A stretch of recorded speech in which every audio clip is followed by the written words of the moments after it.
الحمد لله الذي جعل المدينة دار الشفاء الذي من علينا بنبيه المصطفى والصلاة والسلام على سيد الراشدين إمام القبلتين جد الحسنين سيد الأتقياء رحمة للعالمين أنيس الغريبين محمد خير الورى وعلى آلہ وأصحابہ وأزواجہ أولي الكرم والصدق والصفا كثيرا كثيرا إلى يوم اللقاء أما بعد فأعوذ بالله السميع العليم من الشيطان الرجيم بسم الله الرحمن الرحيم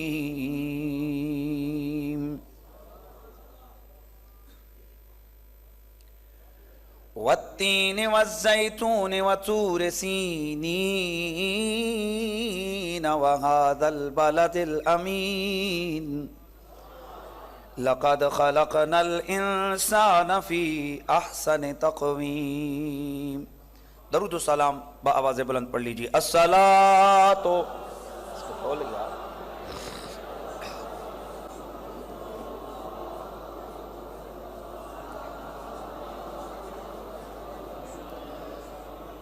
مدینے دی ٹھنڈی ہوائے اللہ اللہ مدینے دی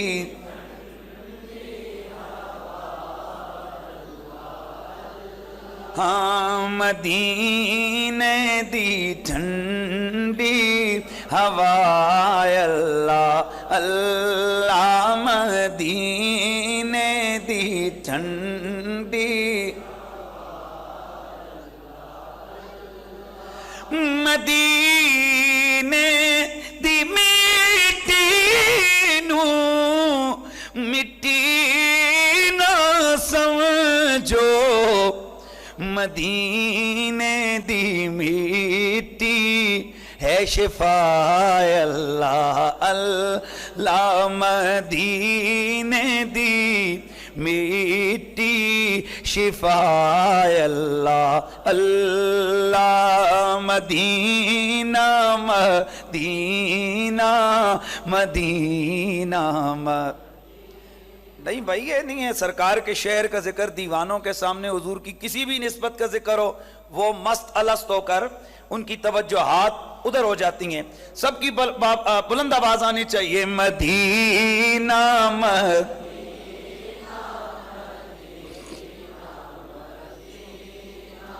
بعد از حمد و صلات لائق ست تعظیم و تکریم وارثان محراب و منبر جمیع علماء ذی قدر و ذی مرتبت گل ہائے رنگ رنگ چمنستان ضیائیہ جمیع سادات سلطان پور جمیع علماء کرام حاضرین و سامعین السلام علیکم ورحمۃ اللہ وبرکاتہ. گرامی المرتبت حاضرین و سامعین، آج کا یہ اجتماع میری مادر علمی جامع رضویہ ضیاء العلوم کے اس چمنستان میں اس وقت انعقاد پذیر ہے کہ جس نے بے شمار خواتین کو زیور علم سے آراستہ کر کے دنیا میں سیدہ زہرا کی سیرت طیبہ پر عمل پیرا ہونے کا جذبہ عطا فرمایا ہے. وقت کو سامنے رکھتے ہوئے آج کی اس المدینہ تو دار الشفا کانفرنس میں چند کلمات اپنی سعادت سمجھتے ہوئے کہ آج مجھے میرے مرکز میں چند کلمات اپنے اساتذہ کے سامنے کہنے کا شرف ملا ہے۔ اللہ تعالیٰ ہم سب کا یہاں حاضر ہونا اپنی بارگاہ سمدیت میں قبول فرمائے۔ المدینہ تو دار الشفا، اس کا معنی کیا ہے؟ علماء جانتے ہیں لیکن عوام کے لیے مدینہ، المدینہ ویسے مدینہ شہر کو کہتے ہیں، لیکن جب اس پر الف لام آ جائے تو یہ کوئی خاص شہر مراد ہے۔ المدینہ رسول اللہ کا شہر، المدینہ یہ مبتدا ہے، دار الشفا یہ اس کی خبر ہے۔ اس کا معنی یہ بنتا ہے کہ مدینہ شفاؤں کا مرکز ہے، اور یہ ہم نے اپنی طرف سے یہ عنوان یا مفہوم اخذ نہیں کیا، بلکہ میرے مدینے والے سلطان سید الثقلین نبی الحرمین صلی اللہ تعالی علیہ وآلہ وسلم، اللہ کریم نے میرے اور آپ کے نبی کو کوئی ایک وصف میں محدود نہیں رکھا تھا۔ اللہ نے اپنے حبیب کو کوئی 1 2 4 10 وصفیں نہیں عطا کی تھی۔ امام جلال الدین سیوطی لکھتے گئے، فرماتے ہیں کہ اللہ نے اپنے محبوب کو 3000 سے زیادہ وصفیں عطا فرمائی ہیں۔ میرے پیارے کریم آقا کو رب قدیر نے جو وصفیں عطا فرمائی، ان وصفوں میں ایک وصف میرے آقا رحمت للعالمین ہے۔ نہیں یار یہ نہیں مزاج، یہ نہیں، بلند آواز سے سبحان اللہ کے بعد، میرے آقا خاتم النبیین ہے، میرے آقا سعید ہے، میرے آقا شریف ہے، میرے آقا منیر ہے، میرے آقا سراج منیر ہے، میرے آقا برہان ہے۔ الغرض میرے رب قدیر نے میرے تمہارے نبی کو بے شمار اوصاف عطا فرمائی، لیکن یاد رکھیے میری اور آپ کی کوئی بھی وصف ہوگی وہ انکمپلیٹ ہوگی، میری اور آپ کی کوئی بھی شان ہوگی وہ نامکمل ہوگی۔ پوری کائنات کے اندر اللہ نے اپنے نبی کو جو جو وصفیں عطا فرمائی ہیں ان میں ذرا بھی کمی نہیں چھوڑی، مکمل اوصاف عطا فرمائی ہے۔ اللہ کریم نے میرے تمہارے نبی کو جو وصفیں عطا فرمائی ہیں ان میں ایک وصف جس کو حضرت سیدنا حضرت امام جلال الدین سیوطی نے خصائص کبریٰ میں لکھا ہے، جناب حضرت محقق محدث دہلوی نے مدارج النبوہ میں لکھا ہے، امام ایاز مالکی نے شفا کے اندر ڈسکس کیا ہے کہ اللہ کریم نے میرے اور آپ کے نبی کو ایک وصف دی تھی، اور وہ وصف تھی کہ انہو شافی، اللہ کا نبی بھی شفا دینے والا ہے۔ چونکہ آج ہمارا یہاں اس مرکز میں ایک عظیم الشان ہیلتھ سینٹر، عظیم الشان ڈسپنسری ہاسپٹل کا آج افتتاح ہوگا، تو ہم نے یہ مناسبت جوڑی ہے، اپنی اپنی سوچ ہے، اپنی اپنی فکر ہے، کسی کا یقین اور عقیدہ ہے، اور میں یہاں جملہ کہہ کے آگے بڑھتا ہوں، کسی کا یقین اور عقیدہ ہے کہ اس کو شفا ٹیکے سے ملی ہے، کسی کو گولی سے، پوچھو کیا ہوا، بولا جی درد ہو رہا تھا، انجیکشن لیا ٹھیک ہو گیا۔ توجہ کرنا، اور میں اپنی بات نہیں کرتا، بڑے بڑے ملاؤں سے جا کے پوچھو جو یہ کہتے ہیں کہ شفا اللہ دیتا ہے، لیکن انہی سے پوچھو جب درد ہوتا ہے تو پھر اللہ کے دروازے پہ جانا چاہیے، ہاسپٹل کیوں جاتے ہو؟ وہ کہتے ہیں نانا ہاسپٹل گئے ہیں، انجیکشن ڈاکٹر نے لگایا، شفا خدا نے دی ہے۔ میرے سیدی و مرشدی حضور کی بلا سیدی سید حسین الدین شاہ صاحب، آپ نے فرمایا بیٹا یہ اتنا بڑا دارالعلوم ہے اور یہاں قریب کی آبادیوں میں کوئی خیراتی ہسپتال نہیں، تو یقیناً انسانی تقاضوں کے صحت کے معاملات میں ضرورت پڑتی ہے بیماری کے حوالے سے علاج کروانے کی، لیکن اوروں کا نظریہ یہ ہے ہاسپٹل میں جائیں گے انجیکشن لگے گا،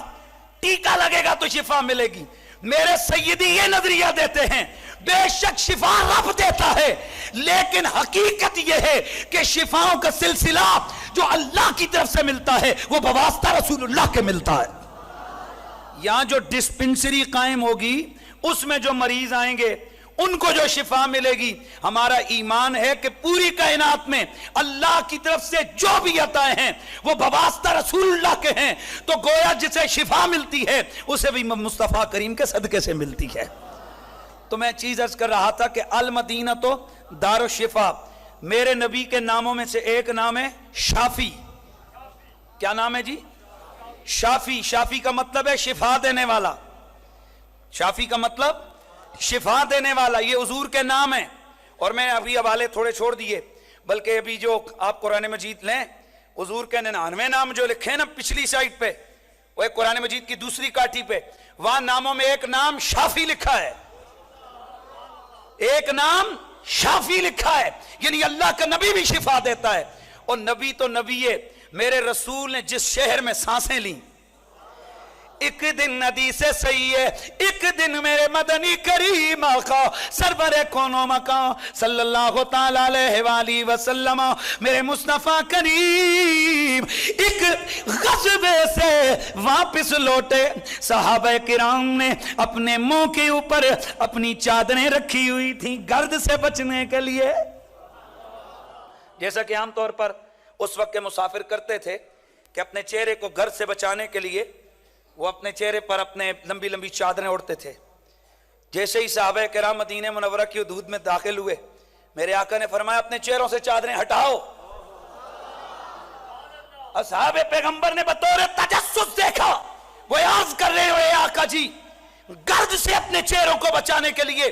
ہم نے اپنے چہرے ڈھانپے ہیں. میرے آقا نے ان کے اس نظریے کو سمجھا. میرے آقا نے فرمایا صحابہ جس رب نے مجھے اپنا نبی بنا کر بھیجا اس کی عزت کی قسم ہے میرے شہر کی گرد اور مٹی میں بھی خدا نے شفا رکھی ہوئی ہے. میرے شہر کی مٹی میں بھی اللہ نے شفا رکھی ہوئی ہے. اور یاد رکھیے میرا نبی سراپا شفا تھا. میرے آقا کا لب لگے تو شفا ملے, میرے رسول اکرم کی چادر لگے تو شفا ملے, میرے رسول کے ہاتھوں سے لگی ہوئی مٹی کہیں جائے تو شفا ملے. اللہ اکبر. آئیے ایک آدھ محبت کا صرف ذوق پڑھانے کے لیے, وگرنہ ہمارے عظیم الشان مہمانان گرامی وہ اپنے اپنے بہترین خطابات سے آج آپ سب کو محظوظ کریں گے. صرف ایک آدھ حدیث صرف ذوق کے لیے, چونکہ ہمارے مرکز ادارہ ضیاء العلوم کا ایک جو سلسلہ ہے یہاں یہ ہے کہ یہاں تنقید نہیں, یہاں محبت کی خوشبو بکھیری جاتی ہے. آئیے میرے دوستوں, میرے مدنی آقا کے سراپا میرے اللہ نے میرے مدنی آقا کو سراپا شفا بنا کر بھیجا. حضرت طلحہ رضی اللہ تعالیٰ عنہ یہ میرے نبی پاک کے وہ پیارے صحابی ہیں جنہیں میرے آقا حضور نے حجۃ الوداع کے موقع پر میرے آقا سید الثقلین نے اپنے آدھے بال بطور تحفہ عطا فرمائے. حضور نے حجۃ الوداع کے موقع پر جب اپنا حلق کروایا تو میرے آقا نے حکم ارشاد فرمایا کہ یہ بال صحابہ میں تقسیم کرو. آدھے بال باقیوں میں ایک ایک دو دو کر کے تقسیم ہوئے اور آدھے کے آدھے بال اٹھا کر حضرت طلحہ کو دے دیے گئے. جناب حضرت طلحہ رضی اللہ تعالی عنہ, آئیے ذرا ان سے پوچھتے ہیں انہوں نے میرے مدنی کریم آقا کے ان بالوں کا کیا کیا. حضرت طلحہ رضی اللہ تعالی عنہ آپ کے پاس حضور کے منہ مبارک تھے. آپ اس بال مقدس کو روزانہ صبح صبح اٹھ کر پانی کے مٹکے میں بھگو دیتے. سارا دن جتنے بھی جس قسم کے بھی مریض ہوتے, حضرت امام سیوطی نے لکھا, حضرت علامہ عینی نے لکھا, حضرت امام جناب حضرت محدث دہلوی نے مدارج النبوہ میں لکھا, حضرت امام زرقانی نے بھی لکھا, حضرت علامہ ابو نعیم اصفہانی نے لکھا, دیگر اجل محدثین کرام نے لکھا, حضرت سیدنا طلحہ آپ روزانہ صبح صبح پانی کے مٹکے کے اندر ایک بال میرے نبی کا بھگو دیتے, بال نکال کر الگ رکھ دیتے. سارا دن مریضوں کا رش لگا رہتا. سر میں درد ہے طلحہ کے گھر جاؤ, توجہ کیا, سر میں درد ہے طلحہ کے گھر جاؤ, دل میں درد ہے طلحہ کے گھر جاؤ, ناک میں درد ہے طلحہ کے گھر جاؤ, آنکھوں میں درد ہے طلحہ کے گھر جاؤ, جانور بیمار ہے طلحہ کے گھر جاؤ, بچہ بیمار ہے طلحہ کے گھر جاؤ, ارے عورت بیمار ہے طلحہ کے گھر جاؤ. اے طلحہ تمہارے گھر جتنے بھی یہ سارے کے سارے مریض آ رہے ہیں انہیں دوائیاں کتنی قسم کی دے رہے ہو؟ فرماتے ہیں اللہ بیمار ہزاروں قسم کے تھے لیکن میرے پاس دوائی صرف ایک رکھی ہوئی تھی.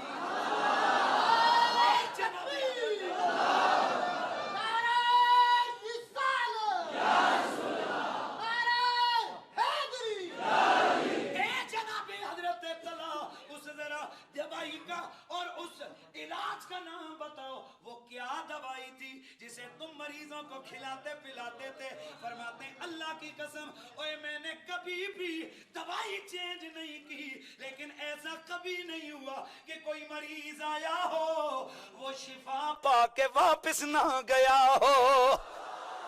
اے جناب تعالیٰ کرتے کیا تھے؟ فرماتے ہیں کہ بس جو مریض آتا آقا کے بال والے پانی کا ایک پیالہ اسے پلاتا, جب پینے لگتا پی کے واپس جاتا, تڑپ کے کہہ اٹھتا لو میری بیماری دور ہو گئی ہے.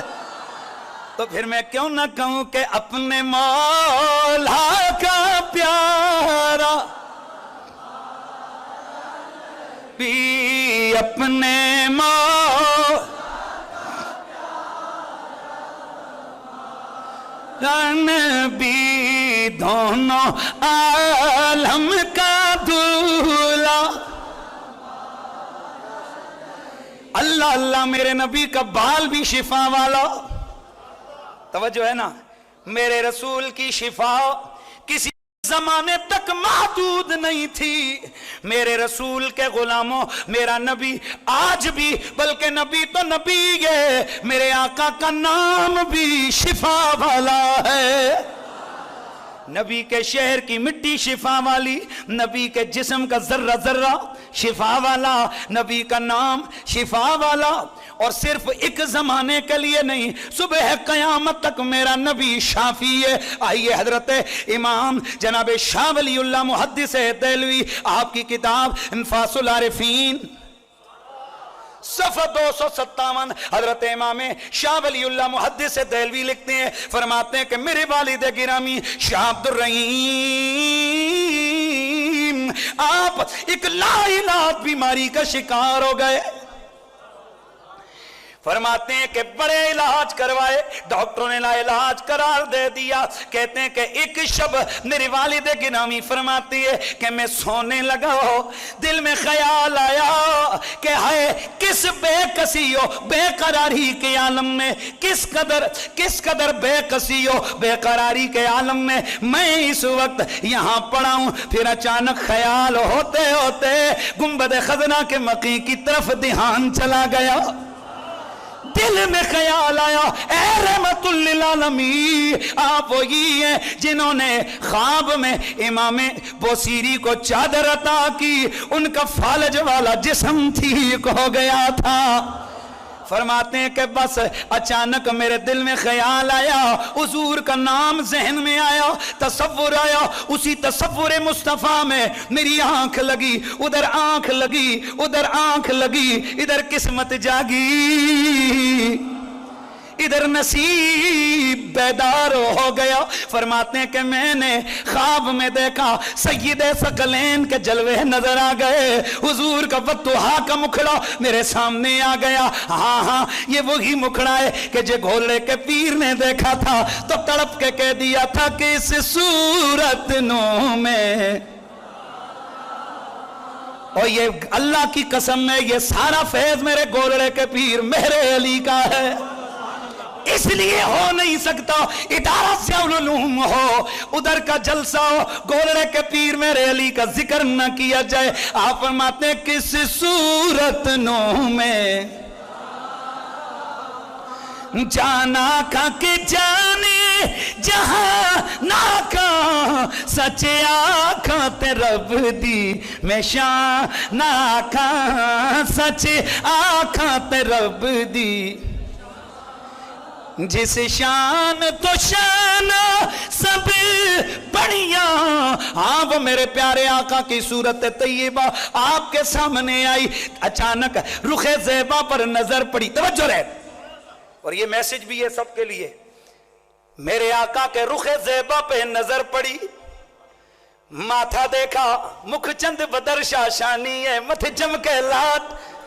نورانی ہے کالی زلف تے اکھ مستانی ہے مخمور رکھی ہیں مدبریاں آپ کا چمکتا ماتھا دیکھا نورانی مدبری آنکھیں دیکھی پھر کرتے کرتے حضور کی پیاری پیاری داڑھی پہ نظر گئی دل میں خیال آیا ہائے کاش یہ حضور کے داڑھی کے 2 بال مل جائیں آقا نے اپنے غلام کے خیال کو جان کر اپنے داڑھی پہ ہاتھ پھیرا 2 بال اٹھا کے دیے لے میرے پیارے عبدالرحیم یہ بال تیرے حوالے اچانک آنکھ کھلی ادھر ادھر دیکھا بال نظر نہیں آئے حیران رہ گئے کہ دیکھا ہے سچ دیکھا ہے کیونکہ سرکار نے فرمایا جس نے مجھے دیکھا اس نے مجھے ہی کو دیکھا میں نے انہیں دیکھا انہوں نے بال بھی دیے بال کدھر گئے اسی غم میں پھر آنکھ لگی پھر جلوہ ملا آقا نے فرمایا عبدالرحیم وہ بال میں نے تیرے سرہانے رکھ دیے ہیں اب جو جاگے سرہانہ چیک نہیں کیا اٹھے خیال ہی نہیں رہا کہ دل میں خیال آیا تھا نا کہ آقا حضور جو ہے نا وہ کرم کریں آقا نے بال بھی عطا کیے جسم پہ ہاتھ پھیرا جب بیدار ہوئے تو ساری بیماری دور ہو چکی تھی ساری تکلیف گھر والے بیدار ہوئے یہ کیا ہے آپ نے اٹھ کے غسل صحت فرمایا گھر والے دیکھ کے حیران رہ گئے یہ کیسے ہو گیا اب جملہ سننا یہ شاہ ولی اللہ کا والد لکھ رہا ہے یہ کیسے ہو گیا آپ نے فرمایا اللہ کی قسم فارسی کے لفظ ہیں اللہ کی قسم گنبد خضرا کے مکی نے مجھے شفا عطا کر دی ہے تو میرا نبی شفا والا میرے نبی کا نام بھی شفا والا میرے رسول کے جسم سے میرے نبی کے شہر کی مٹی بھی پھر بولو میرے آقا کے شہر کی مٹی بھی شفا والی میرے نبی کا نام بھی شفا والا المدینہ تو دار الشفا لوگوں یہ یقین پیدا کر لو کہ رسول کا شہر مدینہ وہی شفاؤں کا مرکز ہے جسے قلبی شفا ملے ادھر سے ملتی ہے ظاہری شفا ملے ادھر سے ملتی ہے بے شک علاج میں ذریعہ کچھ لگے لیکن فیض مدینے والے کا ہوتا ہے اور یہاں یقینی بات ہے کہ یہ مرکز جس کی یہ رانائیاں اور جس کی آپ یہ رونقیں جس چمنستان کی بہاریں آپ دیکھ رہے ہیں یہ مرکز میرے سیدی آقائی حضور شیخ الحدیث و تفسیر شیخ الجامعہ حضرت قبلہ سید غلام محی الدین شاہ صاحب سلطان پوری نور اللہ مرکزہ ان کی خصوصی عنایات کا ایک مظہر ہے حضرت قبلہ سید عبد الرحمن شاہ صاحب سلطان پوری یہ ان کی خصوصی دعائیں ہیں اور سب سے بڑی بات میرے آقائی میرے سیدی ہمارے آقائی آقائے نعمت حضور قبلہ سید السادات شیخ الحدیث و تفسیر میرے استاد الکریم قبلہ پیر سید حسین الدین شاہ صاحب کی یہ ان آہ سحرگاہی کا اثر ہے کہ جس نے آج اس ادارہ ضیاء العلوم کو ایک مدرسہ نہیں رکھا ہوا بلکہ دنیا میں ایک تحریک کے طور پر اس کو آپ نے واضح فرمایا ہے اسی تحریک میں ایک اور ہمارا جو ایک ٹارگٹ تھا وہ اچیو ہونے کے قریب ہے اور وہ ٹارگٹ تھا کہ ایک بہت بڑا ہاسپٹل ہو کہ جہاں باطنی شفا کے ساتھ ساتھ ظاہری شفا کا بندوبست بھی کیا جائے تو آج ہم خوش ہیں کہ اس ہاسپٹل کا اس موقع پر افتتاح ہو رہا ہے دور و نزدیک سے ہمارے بہت سارے وہ لوگ جو ہمارے اس کام میں ہمارے دست و بازو ہیں وہ بھی یہاں موجود ہیں آپ کی دعائیں بھی یقیناً ہمارے ساتھ شامل رہیں اور آج یہ اتنا حسین عظیم الشان یہ پروگرام ارینج کیا گیا تو میں اسی چیز پر اسی دعا پر خاتمہ کرتا ہوں کہ باد سر سے رہے مامون گلستان مہر علی وآخر دعوانا ان الحمدللہ رب العالمین